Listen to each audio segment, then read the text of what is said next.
Hi, we're going to discuss the first halacha, the first set of halachas that are mentioned at the beginning of Parshas Mishpatim, which is the beginning of the law giving as a whole. The Parshas Yisroi described Matan Torah, but of course the Asaras Adibros and certain very important mitzvahs that came right after it. But I guess you could say with Mishpatim we get down to the business of the gist of the law of the Torah, of Torah life and Torah society. The first mitzvah is that of an Eved Ivri, and specifically an Eved Ivri who was sold into Avdus, to be a slave, because he had stolen, and the value of his theft he was unable to repay. It was equal to or greater than the value of 6 years of his work. He's sold to be a slave. And the second set of halachas, the ones we're going to focus on, are those of an amah, a little girl who was less than 12 years old, whose father was extraordinarily poor, couldn't support himself, had ideally first sold his field, then his house, then his very shirt, and with nothing left, nothing else, he sells his daughter, his young daughter, to be an amah, to be a slave, a maidservant to some other fellow. A very strange halacha, and especially to modern ears, very jarring. We're going to see how the fact that the Torah begins the law giving with these two halachas specifically, but also the fact that it so carefully used nuanced language to describe the context of these halachas, it tells us a very great deal about the core ideals of the Torah itself, or of themselves. No, I guess the Torah itself. There's only one Torah. Let's begin with one more introduction. The Torah only describes explicitly the extreme cases. Normal, run-of-the-mill, straightforward cases, mainstream cases, are generally left understood. If you understand, if you're aware of all the extreme paradigms, you'll figure out everything else that should come in the middle. This is much more evident when going through Mishnayos or going through the Gemara, when the cases very often are very, very strange, almost sometimes literally impossible they could ever occur, but they're not brought as practical guidelines for daily life. They are brought to describe the extremes, the extent of halacha, and everything else is understood to be included within those extremes. So, for instance, there's no Mishnah that says you have to keep Shabbos. There are many Mishnayos which describe specific details of Shmira Shabbos, but no Mishnah that says you have to keep Shabbos, because it was well known, it was obvious, and didn't need to be repeated. In the Chumash also, to some degree, in a slightly different way, many of the cases are extreme cases, and the two cases we're looking at, and specifically amah, but also Eved Ivri, these are people who've dropped below normal social thresholds. These are people who, either through poverty or through their own errors, have lowered themselves or have been lowered to a status that normally in most societies would leave them unprotected and outcast. So these extreme cases, which will describe how we relate to such people who normally would be outcasts, tells us a lot about how we are meant to relate to everybody. So let's begin. Ki yinkar ish es bitay la'ama, when a man will sell his daughter to be an amah, to be a slave, lo seitze keseitzo avadim, she does not leave the way that an Eved Kanani would leave, a non-Jewish Eved would leave. Which particular type of manumission, of the freedom that an Eved Kanani might have, is not applicable to an amah. So Chazal tell us, the Torah Shebal Peh tells us, that is v'shein v'ayin. If a master would deeply injure, permanently injure his Eved Kanani, by poking an eye out or causing the loss of one of his limbs, that Eved goes out free. But an amah would not go out free. If her master injured her in that way, that wouldn't send her free. He would be obligated to pay her full recompense for that injury, as he would any other Jew who was injured that way, or non-Jew for that matter. I believe the halacha would be the same. But it cannot be said that her freedom would be equal to the injury she had suffered. See Pasuk Ches. Now, if she is raw, I mean not evil, but unattractive or improper in the eyes of her master, asher loy ya'ada, that he either didn't or to him was arranged. Now, the two possible readings, loy lamed aleph or loy lamed vav, are a kri and a ksiv. The ksiv, the way it's actually written in the Sefer Torah, is loy lamed aleph. That is, he did not miya'ed her. He did not marry her. We'll just translate it that way for now. But if it's loy lamed vav, that's the way it's read orally in the Sefer, in shul when we're doing Kriyas Torah. It's to be read loy lamed vav, that to him was arranged. Yi'ud is the marriage that this master will complete with his amavriya if he chooses sometime before she leaves his service to marry her. That's integral to understanding this whole set of halachos. But it's interesting, the word yi'ud itself, ya'ada, is related to the word moed, which is an arranged time, an agreed upon time. That is an appointment or an arrangement that two people agree in advance that will occur. And yi'ud is very much a completion. This marriage is a completion of the original arrangement between the father and the master. The original money the master paid to acquire this amavriya will automatically revert to kesef kedushin, to the value of the kedushin, and create the marriage itself, if that's how this should end. So, when you have a kri and a ksiv, and each one is teaching you one possibility. Loy lamed aleph would mean that he didn't have to marry her if he chose not to, and might not. Loy lamed vav suggests that he was arranged to marry her, that therefore, since that's the kri, that's the way it's read orally, Rabbi Hirsch says, that takes precedence. So we see the Torah subtly hints that the ideal purpose of this sale of this girl to this master, this Adon, is that he should marry her. That's the ideal. He doesn't have to.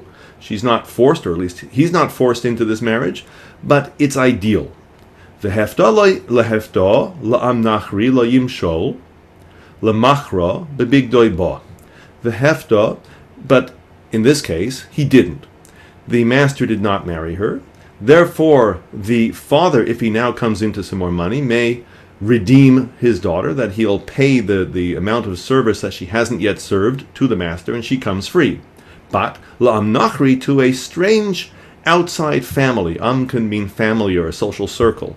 An amnachri lo yimshol, he may not control her to force her into that circle, only back to his own family circle, or to remain with the master, but not to an outside circle, lemachra, to sell her thus, bevigdoi bo, when he was treacherous, or because he was treacherous to her. Boiged is rebellion, or bogad, beged, I guess, is rebellion. Bevigdoi, when he was rebellious or treacherous to her. Now, Rabbi Hirsch says this word is very telling. First of all, it's very close to the word beged, which is an article of clothing. That when one is treacherous to someone else, one has deceived him, he's acted superficially, just as an article of clothing that doesn't really contain any human being inside. He has said one thing and done another, promised something and not delivered. When a father doesn't raise his daughter, when a father doesn't care for his daughter and provide for her, perhaps through extreme poverty, even so, that's considered a type of treachery. It's understood by the Torah, and ideally it is demanded by the Torah that a parent cares for his or her child. That's expected. As a matter of fact, feeding a child is only a gezerah, is only tekana derabanan. Feeding your child is not required by the Torah itself, according to the letter of the law. It's derabanan. And as we're going to see soon, feeding your wife is also only derabanan, not required by the letter of the law. But Rabbi Hirsch said, well, it's very telling that it's this way too, because the Torah didn't see the need to require by law that a man or woman feeds their child, or that a man feeds his wife, because it's understood and expected. That's the way normal human beings live. That's the way they react and they interact with each other. That's the way they live with each other and care for each other. Rabbinically, there was a for whatever reason, in the case of feeding one's wife, it was a very specific trade-off with some of the rights that a husband might have in some of his wife's income. Nonetheless, it was something that's not necessary from the letter of Torah law. So we see a little bit about what's expected of a man. He's expected never to sell his daughter, and only under the most extreme circumstances could he even consider taking such a step. And even so, he's considered a boyged, he's considered a treacherous rebel in a way from his responsibility. And its purpose, the purpose of the sale, was ideally not to earn a little money so he can get some money from her, but so that she might have a chance at a half-decent marriage, or a fully decent marriage, a wonderful marriage. She might get that chance from a more wealthy and more a family more able to provide for her. Vim livnoi, pasuk tes, vim livnoi yiadena, kemishpat abanos yaseh lo. If he, instead of marrying her himself, this master allows his son to marry her, then kemishpat abanos, then this husband, this new husband, the son, has to treat her like any other daughter, like any other girl.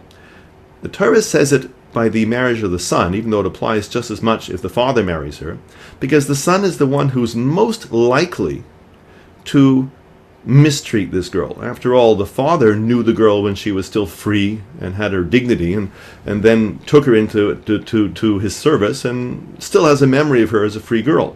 The son just knew her as a slave, and now a slave who's been spurned by his father. He may just treat her as a second-class wife. No, the Torah says, he especially must be careful to teach her to treat her like any other woman, like any other wife who was a daughter and was from a fine family. He has to treat her just as he would any other wife he might have. Because, again, it's expected of any husband, but it's specifically told to this son because he's the one who might think otherwise. Pasuk Yud.